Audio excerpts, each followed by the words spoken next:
Jeremiah 46. The word of the Lord that came to Jeremiah the prophet concerning the nations. About Egypt, concerning the army of Pharaoh Necho, king of Egypt, which was by the river Euphrates at Carchemish, and which Nebuchadnezzar, king of Babylon, defeated in the 4th year of Jehoiakim the son of Josiah, king of Judah. Prepare buckler and shield, and advance for battle.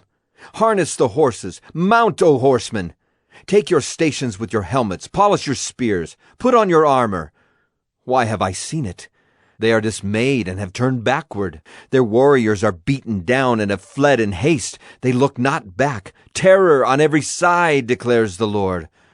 The swift cannot flee away, nor the warrior escape. In the north by the river Euphrates they have stumbled and fallen. Who is this rising like the Nile, like rivers whose waters surge? Egypt rises like the Nile, like rivers whose waters surge. He said, I will rise, I will cover the earth, I will destroy cities and their inhabitants.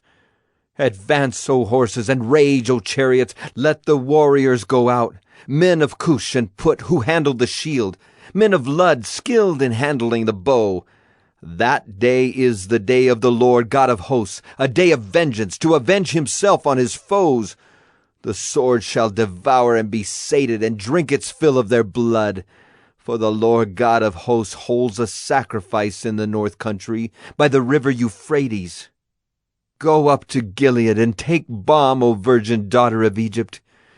In vain you have used many medicines, there is no healing for you. The nations have heard of your shame, and the earth is full of your cry. For warrior has stumbled against warrior. They have both fallen together. The word that the Lord spoke to Jeremiah the prophet about the coming of Nebuchadnezzar, king of Babylon, to strike the land of Egypt. Declare in Egypt, and proclaim in Migdol, proclaim in Memphis and Tahpanhes, say, Stand ready and be prepared, for the sword shall devour around you. Why are your mighty ones face down? They do not stand because the Lord thrust them down. He made many stumble, and they fell, and they said one to another, Arise, and let us go back to our own people, and to the land of our birth, because of the sword of the oppressor. Call the name of Pharaoh, king of Egypt, noisy one who lets the hour go by.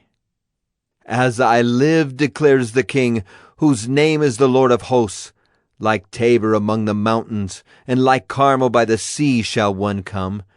Prepare yourselves baggage for exile, O inhabitants of Egypt, for Memphis shall become a waste, a ruin without inhabitant.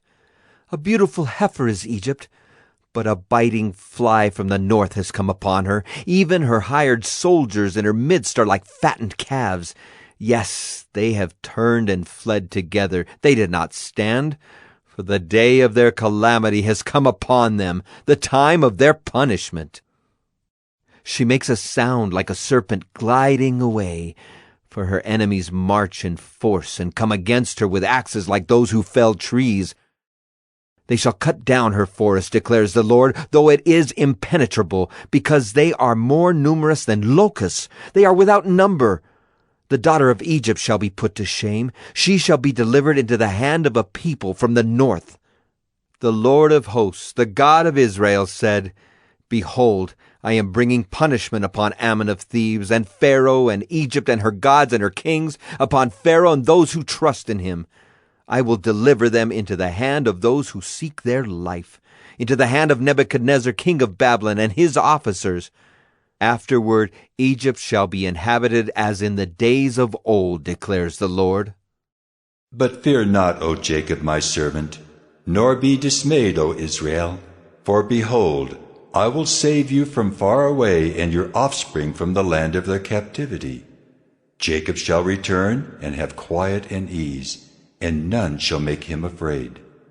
Fear not, O Jacob, my servant, declares the Lord, for I am with you.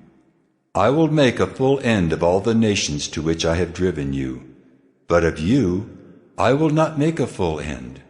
I will discipline you in just measure, and I will by no means leave you unpunished.